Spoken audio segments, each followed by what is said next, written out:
For generations, the idea of manifestation has been brushed aside, filed under fantasy, dismissed as the pastime of mystics and dreamers. People called it luck wrapped in mysticism, delusion dressed as destiny. Yet beneath both the language of science and the whispers of ancient knowing lies something far more radical. Manifestation is not magic. It is mechanism, a physics of consciousness itself. What appears supernatural is simply technology one few have learned to operate with any precision. You don't attract by wanting. You attract by emitting. And what you emit, without exception, is what the field mirrors back. Pause here. Feel the question rise: why do some people seem endlessly fortunate? Their visions snapping into form, while others chase, affirm, and hustle, yet remain stuck in repetition. Is it random privilege, or is it frequency reality? It turns out is not a stage built from matter. It's a living field, alive with vibration, pattern, and information. Quantum physics suggests that what we call solid is just slowed energy, that particles are also waves, and that the universe itself is probabilistic fluid, responsive, alive to observation, which means what you perceive as real is actually the projection of deeper patterns resonating within you. And here the veil lifts. If reality is a field, and you are constantly broadcasting through thought, emotion, and expectation, then you're not a spectator. You're an instrument in the orchestra, a co-creator in mechanical, not metaphorical, terms. The universe, from this lens, doesn't respond to want. It responds to signal, and signal is vibration, not vocabulary. You can't trick the field with positive talk. You can't outthink incoherence. The field feels what you truly are. So to grasp why manifestation works, you must enter the quantum domain, the space where particles flicker in and out of existence, where time bends and potential reigns supreme. Every possible version of your life already hums there in waveform. Only one collapses into matter, the one that resonates with your dominant frequency. This isn't mystical folklore. It's physics in poetic disguise. The famous double-slit experiment showed it plainly. Unobserved particles behave as infinite possibility. But the moment they are seen, they choose. Observation crystallizes reality. And that means your awareness, charged with emotion, is the sculptor of the world you walk in. You've just glimpsed the first fracture in the old paradigm, the moment you realize the universe is not handing out rewards for desire, but reflecting the tone of your being. That's where we begin, because desire on its own is static electricity. It sparks but doesn't sustain. What powers manifestation is coherence, your inner circuitry syncing like a finely tuned frequency generator. Think of it like this: every thought is a signal, every emotion a magnetic field. Together, they form the electromagnetic signature of your existence. When these frequencies synchronize, they reinforce one another. But when they contradict, when the mind speaks abundance and the body hums fear, they cancel out, scattering your energy into noise. In physics, this scattering is called decoherence. The moment order collapses into chaos. And most people live their lives in exactly that state, broadcasting a scrambled transmission to a perfectly responsive universe. You may say the affirmations, visualize the dream, write it out in ink until your hand aches. But if your nervous system doesn't believe the movie you're playing, the field won't either. The signal lacks stability. The heart and brain are out of phase, one whispering possibility, the other rehearsing threat. That's why belief, when unembodied, falls flat, because the body doesn't speak words, it speaks voltage, rhythm, resonance. Imagine two instruments trying to play the same note but slightly out of tune. The interference that forms between them is dissonance. That's what happens when your mind says, "I'm ready," but your body still clings to the story of unworthiness. The sound waves clash. The harmony fractures. The field receives both notes and, true to its law of reflection, mirrors confusion back into your reality. Coherence, then, is not a moral virtue, it's mechanical alignment. When your heart's electromagnetic rhythm synchronizes with the brain's electrical impulses, a measurable harmony emerges. Scientists at the HeartMath Institute call it heart-brain coherence, a state where emotion and cognition merge into one clean waveform. In that state, your field doesn't flicker, it sings. And here's what few realize: coherence isn't about forced positivity, it's about emotional congruence. You don't need to fake joy, you need to integrate truth. If grief, fear, or doubt are present, coherence doesn't mean denying them, it means letting them move until they no longer distort your frequency. Stillness after release creates the resonance that the field can recognize. Now, think of your consciousness as a radio tower. Every intention you hold sends ripples across the quantum field. The stronger and clearer the carrier wave, the more faithfully it transmits. But when the tower is damaged by stress, disbelief, divided attention, the broadcast weakens. The message doesn't reach far enough to collapse potential into form. That's not failure, it's physics. The carrier wave needs alignment, not intensity. This is why those who chase outcomes often repel them. Their signal oscillates between hope and fear, creating interference patterns that cancel momentum. It's like trying to hold two opposite magnets together. You feel the resistance because the polarities are misaligned. The harder you push, the stronger the repulsion. But when you achieve coherence, when thought, feeling, and breath move as one current, the resistance disappears. Reality reorganizes not because it suddenly favors you, but because you've stopped scattering your force. Every cell, every neural firing, every heartbeat becomes part of the same song. You emit steadiness, and steadiness collapses probability into presence. Consider what happens inside an atom. Electrons move in rhythm around the nucleus until an external force disrupts their orbit. The system becomes unstable until it releases energy and returns to equilibrium. Your energy body works the same way. Emotional incoherence, conflict between desire and belief, creates instability. Coherence releases it. The moment your system stops oscillating between wanting and fearing, your vibration stabilizes and the field finally has a clear frequency to respond to. So if desire is the spark, coherence is the current that carries it home. Desire without embodiment is static and ungrounded wish, but coherence turns it into electricity, coursing through the nervous system, lighting the field with clarity. The field isn't judging you, it's measuring you. It feels the symmetry, the resonance, the steadiness, and answers in kind. And when it does, you'll notice something subtle but unmistakable. Synchronicity replaces struggle. Opportunities stop hiding. The world feels lighter, not because it changed, but because your wavelength did. Now, let's take this deeper into the heart of emotion itself. Because coherence doesn't begin in thought. It begins in the feeling tone that underlies thought. The frequency your body broadcasts before a single word is spoken. That feeling tone, the quiet pulse beneath your words, is the true architect of your reality. It's the hum the universe listens to before you even speak.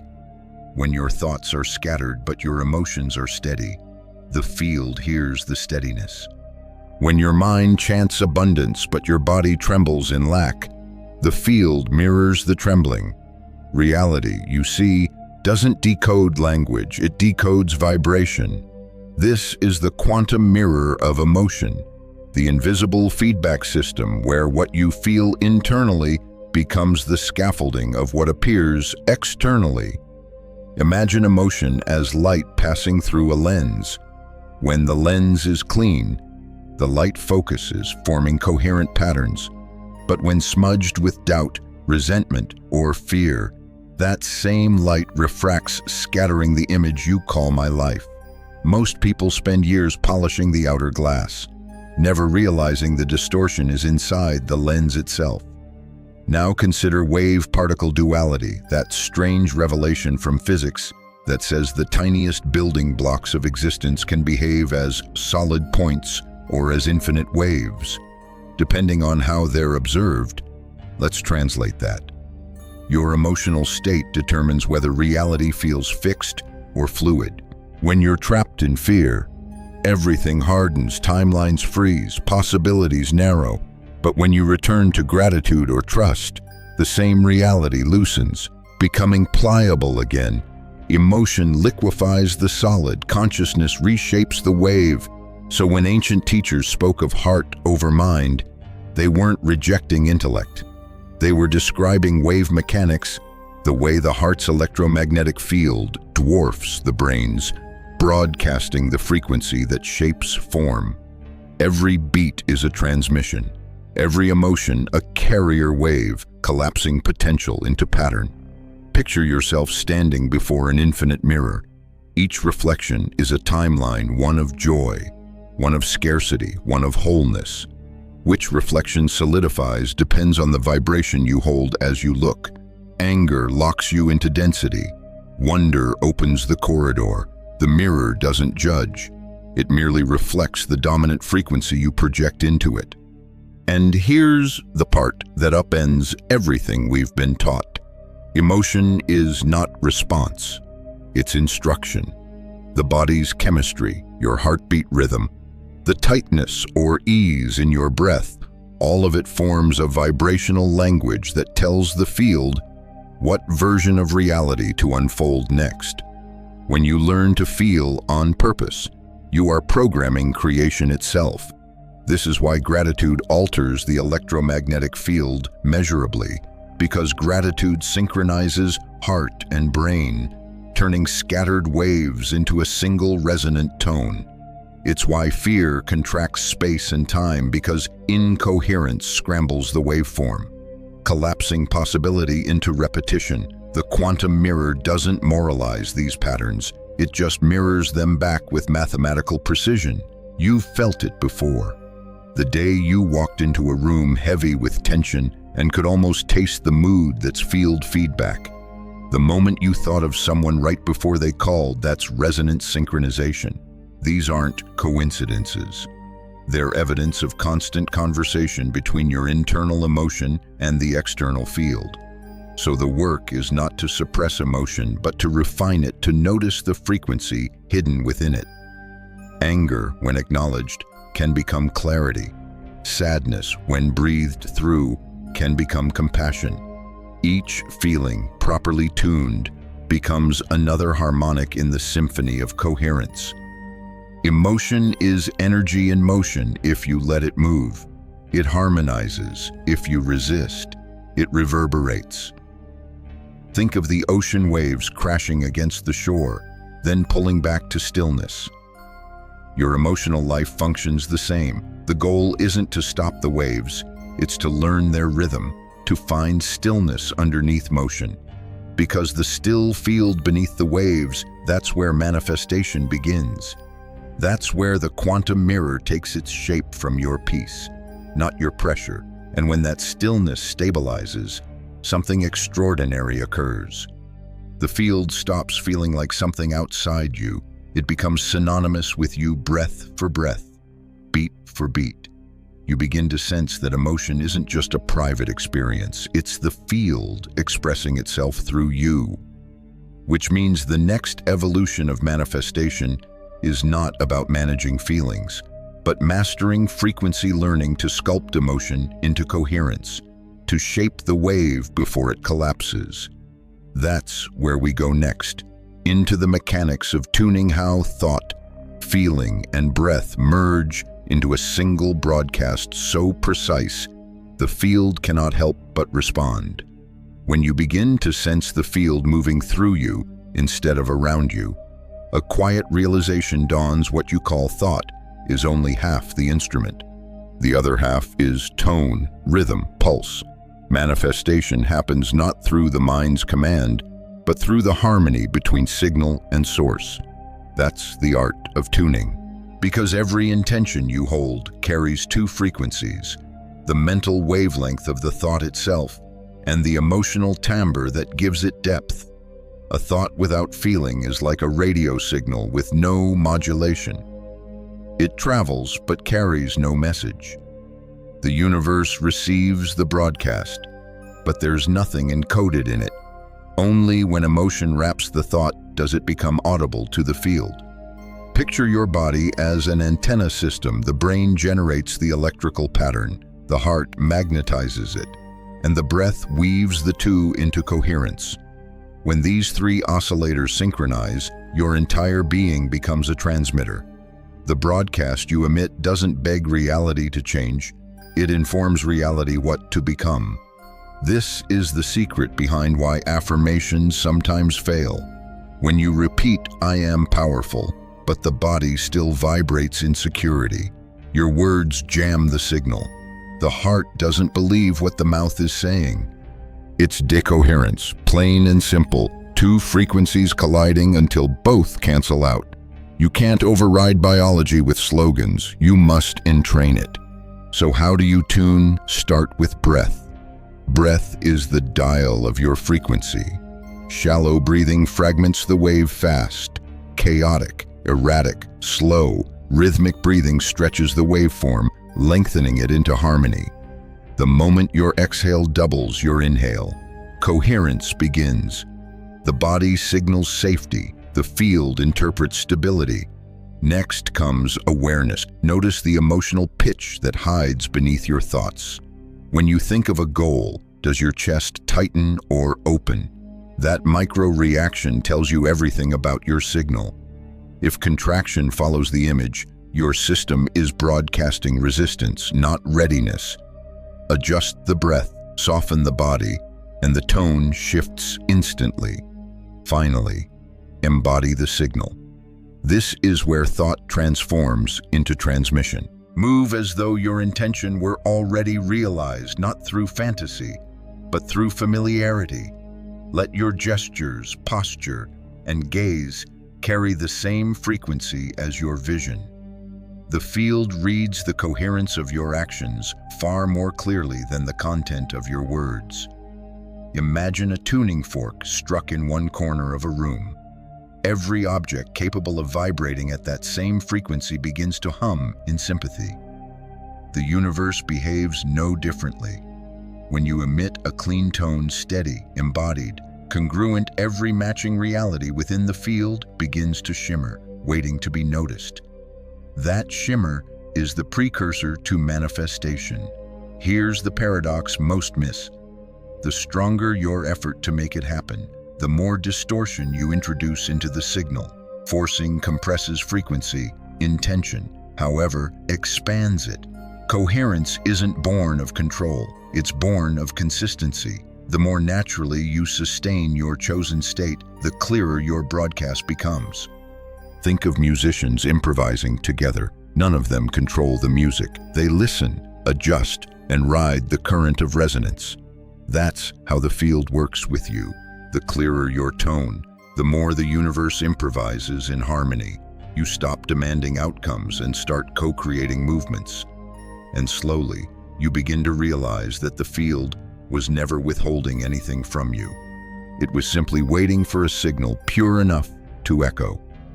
Tuning isn't about chasing better results. It's about refining the instrument until reality can finally hear you. When that happens, manifestation ceases to feel like summoning and starts to feel like remembering. The right people, opportunities, and insights appear as if magnetized, not because they were far away, but because your resonance finally reached them. And that brings us to the next great misunderstanding, the trap that keeps so many seekers looping in frustration, the hunger to want. Because as long as you're wanting, you're still signaling absence.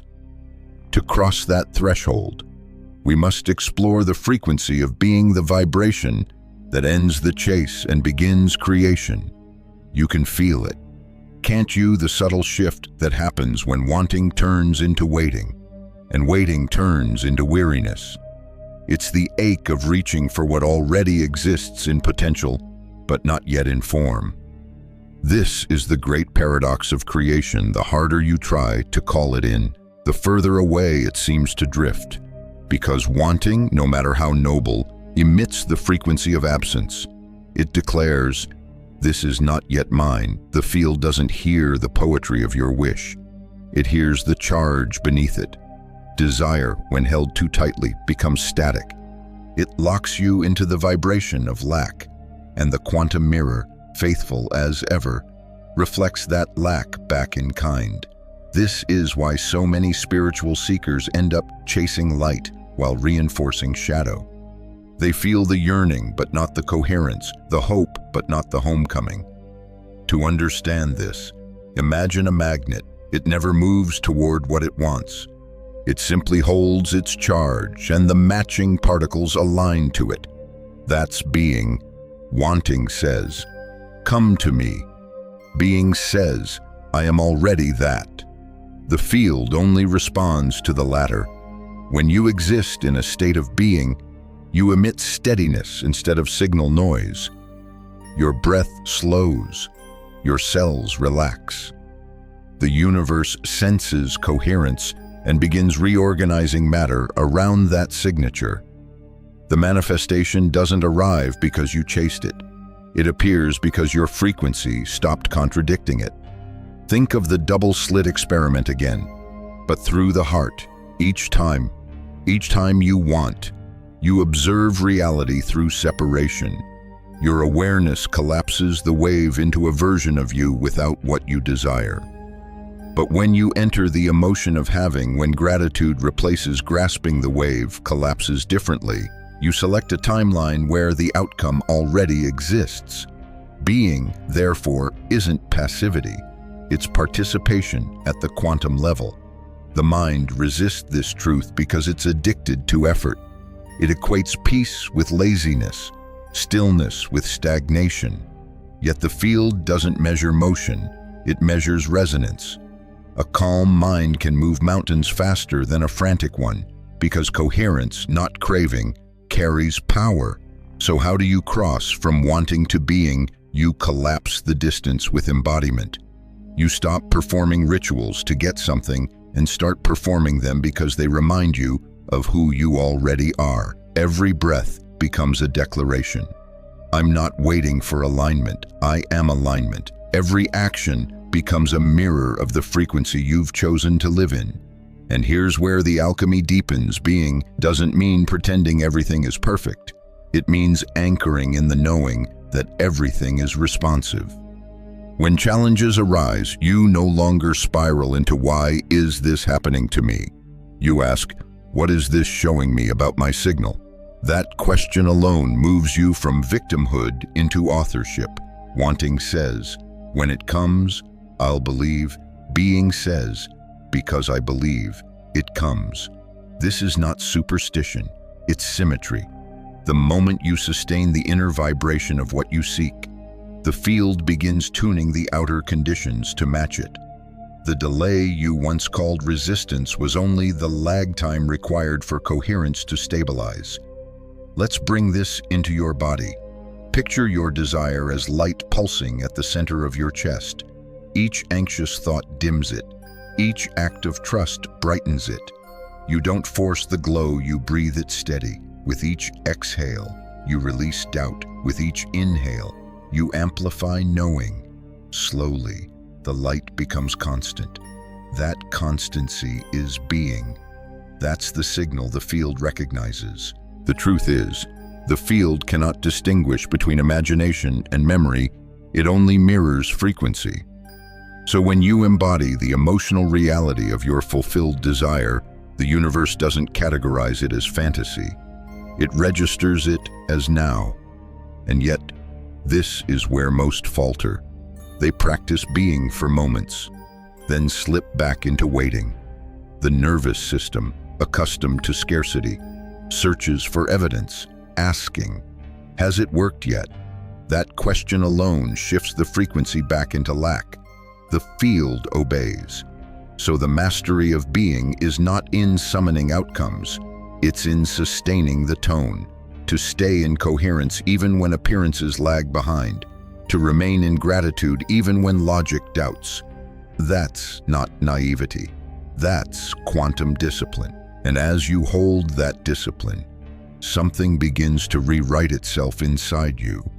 The signal stabilizes, the mirror clears, the reality that once felt impossible starts arranging itself quietly, seamlessly, around your steadiness.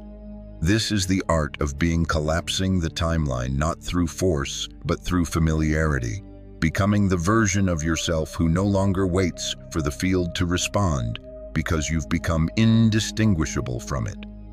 Now that you've felt the texture of being, it's time to study the invisible mechanism that makes all of this possible, the observer effect. The phenomenon proving that awareness itself is the sculptor of the world you perceive. You stand now at the edge where science and spirit meet the threshold of the observer effect. Everything you've felt building in these words points here the truth that awareness is not a camera recording reality. It's the brush painting it. Every glance, every emotional charge, every expectation is an act of creation disguised as perception. In the quantum laboratory, this principle revealed itself in a flash of paradox. When particles passed through two slits, they behaved as waves, pure potential, existing everywhere at once. But when observed, they snapped into form, choosing a single trajectory. Observation itself collapsed the infinite into the finite. What the scientists discovered about subatomic particles. Mystics have whispered for centuries about consciousness. Attention selects the world you live in. Now, step beyond the metaphor. Each time you look at your life through a lens of frustration, fear, or longing, you're performing that experiment on yourself. You're observing potential through distortion, and the field, obedient as ever, collapses timelines to match. You don't just see limitation, you solidify it. The field doesn't respond to what's true, it responds to what's observed as true with emotion. That's the hidden formula: attention plus feeling equals creation. Awareness without feeling is theory. Feeling without awareness is chaos. Together, they are the quantum sculptor at work. Imagine your consciousness as a spotlight moving through an infinite theater of realities. Wherever that light rests, the scene becomes real. The rest remains potential, humming in the dark, waiting for your focus to return. When you stare at scarcity, you illuminate scarcity. When you linger on gratitude, abundance steps into the glow. The play rearranges itself to match your gaze. But observation is not just seeing, it's feeling while seeing. The charge of your emotion determines the density of what you collapse. Observation through fear freezes possibility. Observation through faith liquefies it. That's why cycles repeat. Most people keep watching the same version of life with the same emotional lens, mistaking familiarity for fate. The field isn't punishing them. It's fulfilling its only function to mirror awareness. So how do you become a conscious observer? You cleanse the lens. Every assumption, every habitual emotion is a filter distorting the raw data of the field to shift timelines. You don't fight the external movie, you change the projector's light. Begin with presence. Notice what your attention habitually clings to. Are you scanning for absence or evidence, for risk or resonance? The moment you notice the pattern, you've stepped outside it. Awareness observing itself begins the rewrite. Here's a simple ritual. When you catch yourself observing life through lack, pause. Don't rush to affirm the opposite. That's resistance disguised as healing. Instead, breathe and soften your gaze. Literally and figuratively, feel your body. Anchor your awareness in the now and allow a single question to emerge. What else is possible here that I haven't seen yet? That question broadens the slit. It reopens the wave. Because the field doesn't just obey certainty, It also responds to curiosity. Curiosity keeps potential alive. Doubt collapses it prematurely. That's why children manifest wonder so effortlessly. They observe without conclusion. They live in the wave, not the particle. You can reclaim that. Each moment you observe with open emotion rather than judgment. The wave holds a little longer. New timelines shimmer at the edge of vision, and reality becomes less a cage, more a canvas. The observer effect, then, is not abstract theory. It's the most intimate power you wield. Your awareness is the universal measurement device. When charged with coherence, it rewrites the laws of probability around you. And when that awareness steadies, when you no longer oscillate between hope and fear, but observe through calm conviction, the field stabilizes. Synchronicity accelerates. Life becomes less about managing outcomes and more about refining observation itself. Because ultimately, manifestation is not about forcing the world to deliver what you want. It's about training your awareness to notice that the version of reality you seek is already shimmering within reach, waiting for you to look at it long enough, with enough coherence, for it to solidify. So the next step isn't about asking more clearly, it's about observing more consciously. Learning how awareness programs the field, not once in meditation, but in every glance, every sigh, every heartbeat. That's how you move from creating moments to living as the field itself.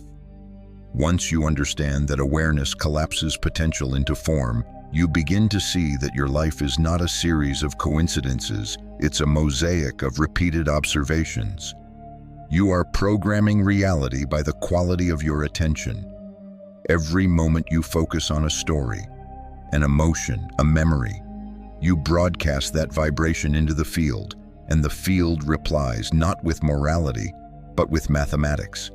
This is the heart of programming the field through awareness. The field doesn't have opinions, it has resonance. It simply organizes itself around the frequencies you stabilize. And the most stable frequency of all is belief charged with emotion. That's why old patterns repeat even after you learn the lesson. The pattern isn't mental, it's vibrational. It remains coded in your emotional memory until you recode it through presence. To understand this, imagine your awareness as code-writing light. Each emotion acts as a syntax command. Gratitude writes expansion, resentment writes constriction, shame writes invisibility. The field executes whichever script you run most often. You're not being punished for negative emotion, you're simply running outdated code. Awareness is the debugger. When you become aware of an emotion without judging it, you interrupt the loop. You stop feeding the frequency. The field pauses, waiting for the next coherent instruction. That pause is sacred. It's the gap between unconscious creation and conscious choice. In that silence, you can rewrite the program. Here's how it works in practice. Let's say you wake up anxious, the body humming with static. Old programming says, something's wrong. Conscious awareness says, energy is moving. You stay with the sensation, breathe through it, and feel it transform from threat to signal. That shift of perception reprograms the field instantly. Anxiety becomes vitality. Fear becomes readiness. The charge stays, but its meaning changes and the field reorganizes accordingly. That's why gratitude is so powerful. Not because it's morally superior, but because it stabilizes the wave. Gratitude aligns the heart's electromagnetic field into rhythmic coherence, and coherence commands clarity. The universe doesn't respond to words like thank you. It responds to the smooth waveform that those words generate when sincerely felt. Gratitude is software for reality, but awareness alone isn't enough. It must be emotionally engaged. Detached observation is sterile. It holds potential but no momentum. Emotional awareness, on the other hand, injects energy into the equation. When you observe your world with calm conviction, I know it's unfolding. Even before I see it, you charge the field with stability. You tell the universe which probability to amplify. Let's anchor this in story. A man named Elijah once spent months visualizing financial freedom. Every morning, he would picture abundance but feel a quiet dread beneath it, a whisper of what if nothing changes. That whisper was his true signal. Then one morning, he tried something different. He didn't visualize numbers or outcomes. He simply sat in appreciation for every breath, every sound, every possibility. Within weeks, a forgotten project revived, contracts appeared, and his reality rearranged itself. Nothing mystical happened. His frequency simply stopped contradicting itself. Gratitude stabilized his observation. This is the principle that turns manifestation into mechanics. Repetition with emotion rewrites probability. The more often you observe life through the lens of peace, the more the field entrains to peace. And once the field entrains, reality doesn't need your constant supervision. It begins generating coherence on its own. But the opposite is true as well. Emotional fixation on limitation stabilizes that limitation. It becomes a closed feedback loop. You see lack, feel fear, collapse scarcity, repeat. The only way out is to reprogram the observation itself. Awareness interrupts the pattern. Emotion rewires it. So the question is, what emotion saturates your awareness most often? Because that emotion is the ink your reality is written in. If it's fear, the story will always read like survival. If it's trust, the story becomes creation. Programming the field, then, is not about commanding outcomes. It's about mastering the emotional tone of your observation. Observe your life as if it's already aligning, and it will. Not because you forced it to, but because that's how fields respond to stable signals. And this leads us to the next layer of practice, the moment where awareness becomes embodiment, where programming turns into presence, the ritual of collapse. The practice of being the version of yourself who already exists in the field, waiting for your signal to match. You've learned how attention scripts reality, how feeling codes the field. Now it's time to step beyond theory into the ritual of collapse, where identity itself becomes the altar. This is where manifestation ceases to be a mental exercise and becomes a full-body event, where the version of you you've been chasing dissolves into the version that's already waiting. The quantum field doesn't understand someday. It only knows now, only registers frequency. So the ritual isn't about convincing the field to deliver a future, it's about teaching your body to broadcast a timeline that already exists. Every future is alive in potential. You collapse the one you can embody.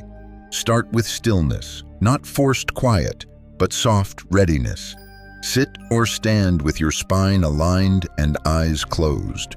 Breathe in through the nose, long and deep.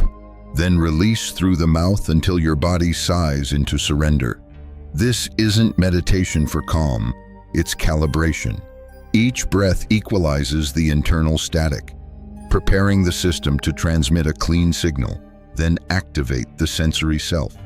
Call forth, not imagine, but remember the version of you who already lives the desired reality. See through their eyes, hear through their atmosphere, feel through their skin. The key is immersion. The subconscious doesn't differentiate memory from direct experience. The clearer your sensory simulation, the stronger the entanglement with that timeline. Now shift the breath. How does that future version breathe? Probably slower, steadier, fuller. Match it. This locks your nervous system into the state of that reality. As you breathe that rhythm, emotion begins to rise. Not excitement, but familiarity. You're not visiting this version, you're remembering it. Here's where the ritual turns electric. Identify the core emotion of that version. Is it peace, freedom, power? Let that emotion flood your chest until it tingles through your limbs. Don't perform it, inhabit it. Every cell has receptors for emotional chemistry. When those receptors flood with a new signal, the body believes it's real. That belief is not psychological, it's electromagnetic. Once the emotion stabilizes, speak or think one phrase. This is who I am now. Hold it until the body agrees. You'll feel a subtle click, a coherence settling through your system. That's the collapse, the wave narrowing into the particle of your chosen self.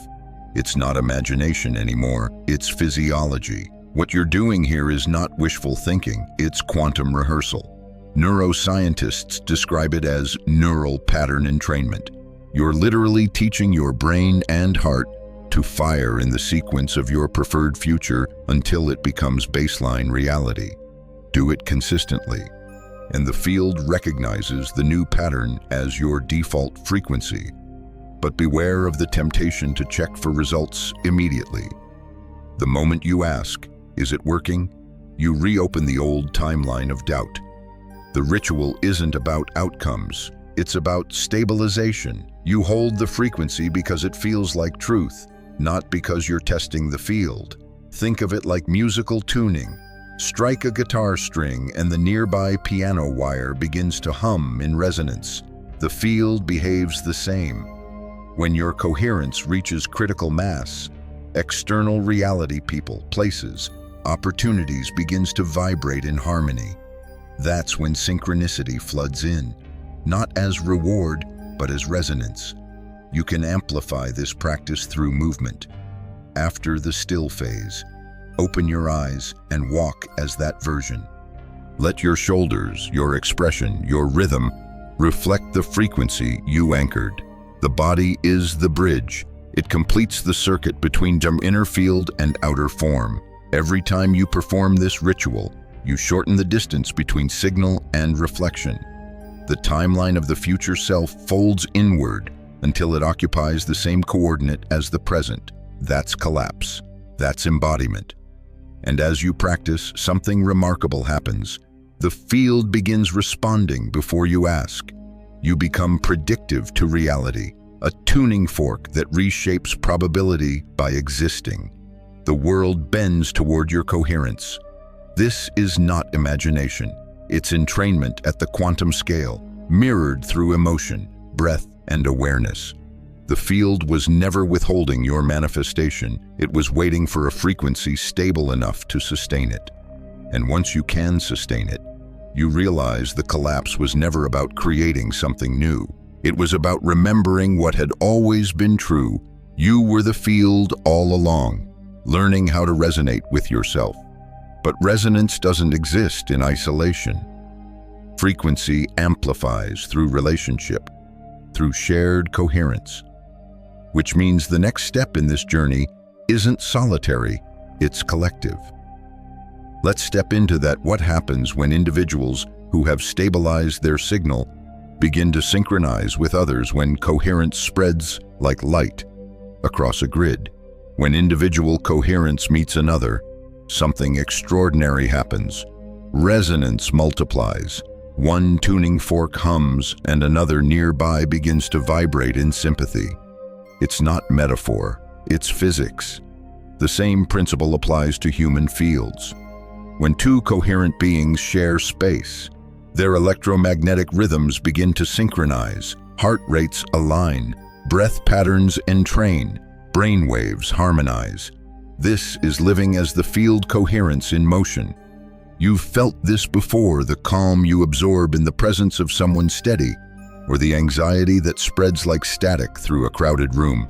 That's field contagion. Your system is always tuning to its environment, blending signals until a dominant frequency emerges, which means your coherence doesn't stop at the edge of your skin. It radiates. It teaches the space around you how to organize. This is why isolation weakens manifestation. In solitude, your signal may wobble, but in resonance with others who hold the same vibration of trust, peace, or expansion, your field strengthens exponentially, its constructive interference waveforms overlapping to amplify amplitude. The universe itself was built on such interference patterns, energy meeting energy, harmonics shaping matter. When coherence spreads through connection, it becomes culture, a living ecosystem of aligned awareness. Imagine communities that no longer gossip about problems but synchronize on solutions. Relationships where emotional transparency replaces manipulation. Collaborations powered not by competition but by mutual entrainment. The physics of that coherence would rewrite economies, families, even nations. Let's take it deeper.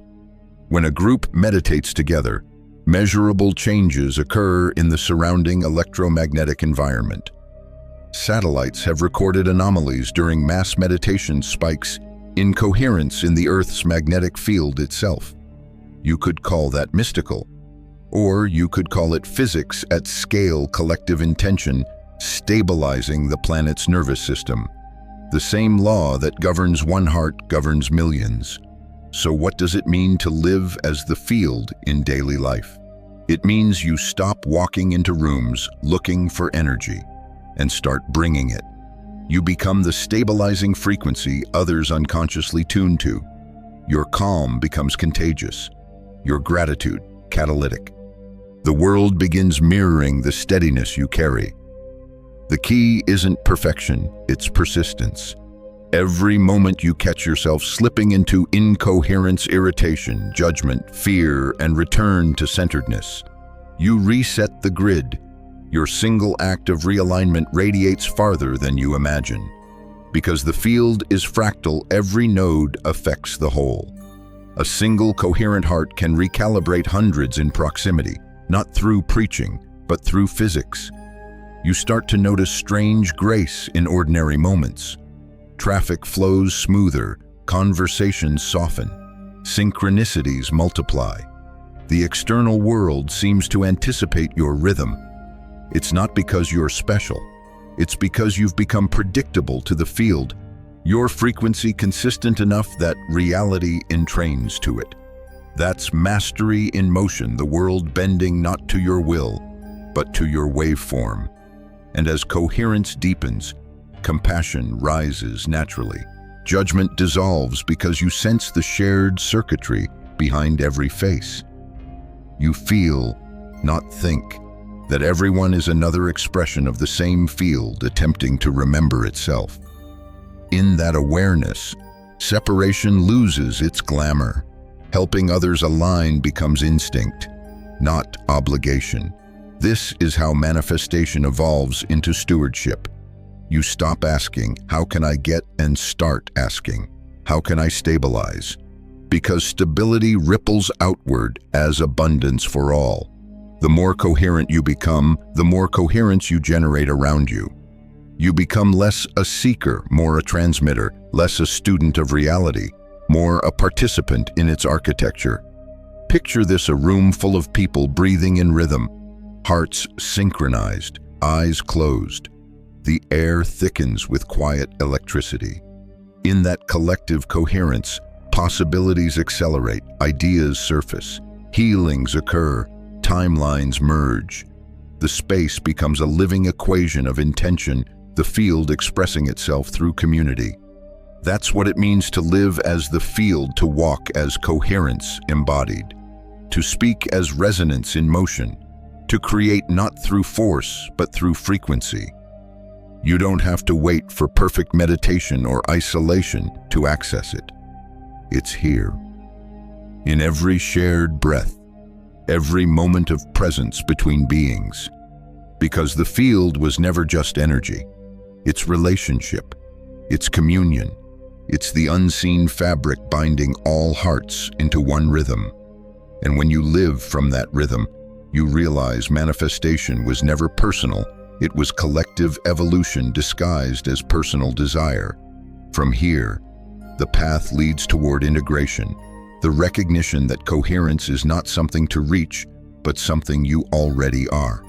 The final movement is the remembrance of wholeness, the new physics of unity where creation and creator are the same vibration returning home.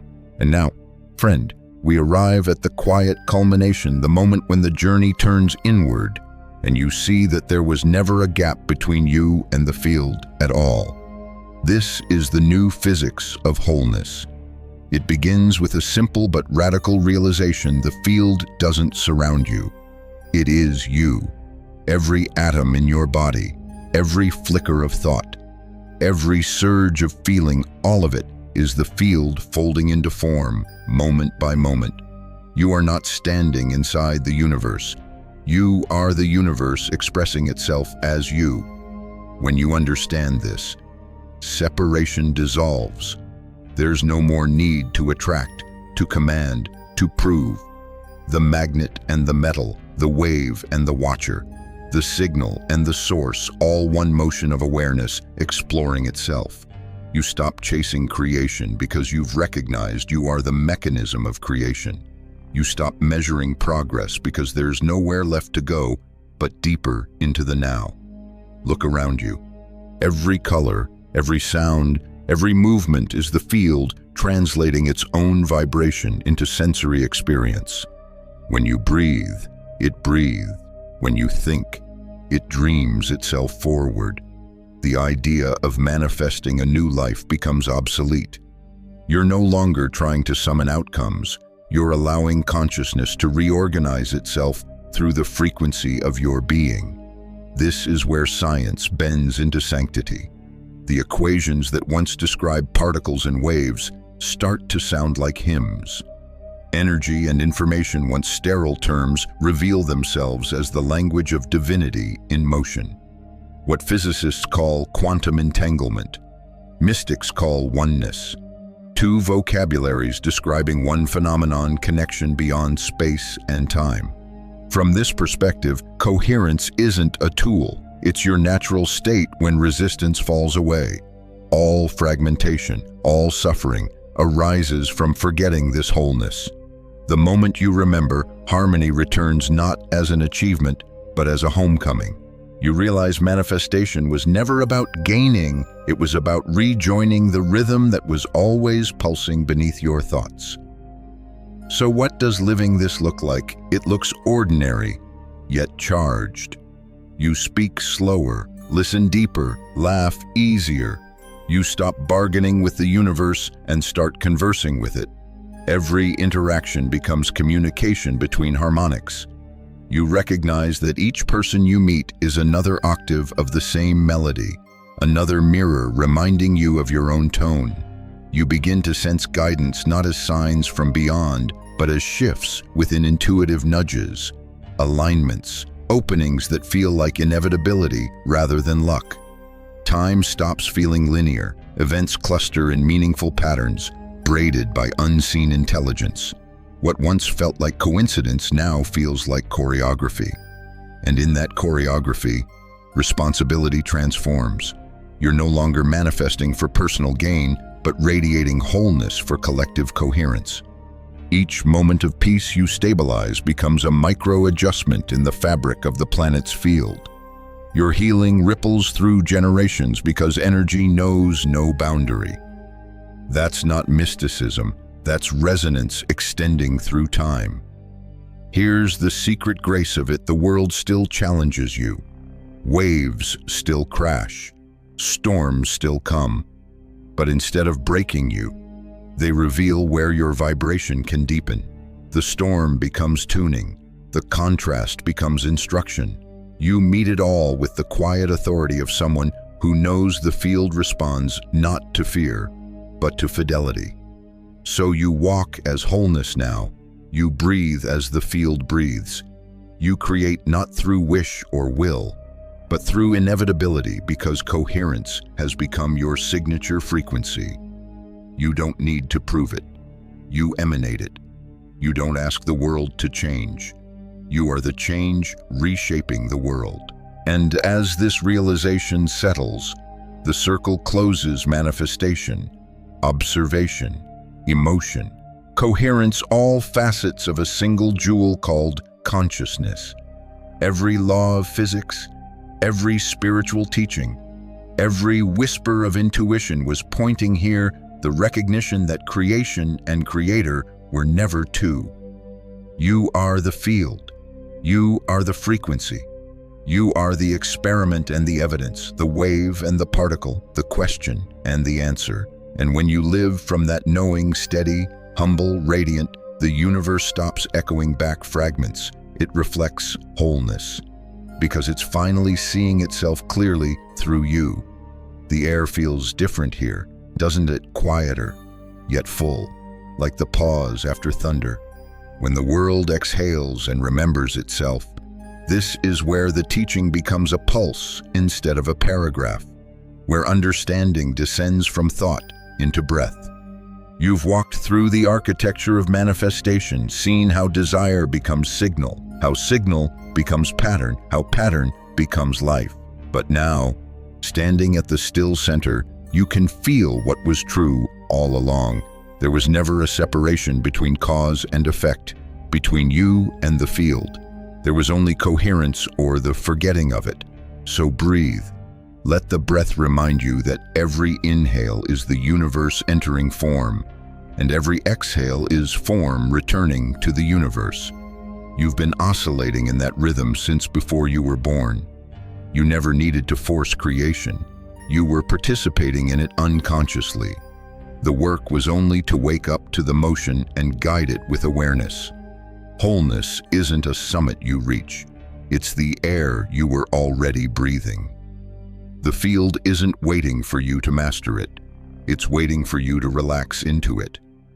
When you do, manifestation becomes as natural as heartbeat, as effortless as sunlight spilling through glass.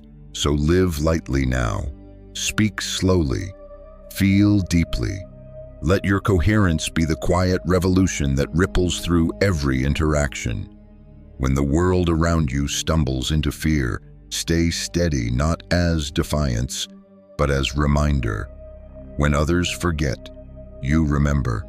When they look for signs, you become one. Because this isn't the end of a lesson. It's the beginning of practice, a daily tuning of thought, breath, and emotion, until your life hums in perfect resonance with what you know. Reality will keep shifting around you, not as proof of power, but as reflection of peace. The outer world will follow the inner signal, always.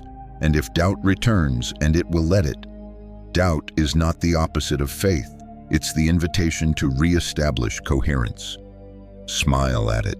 Breathe again. Begin again. Every moment offers another chance to collapse the next most beautiful version of now. You are not a guest in this universe. You are the pulse within it, the living evidence that awareness creates. So walk gently, observe consciously, love relentlessly, because the field is listening, and it always was.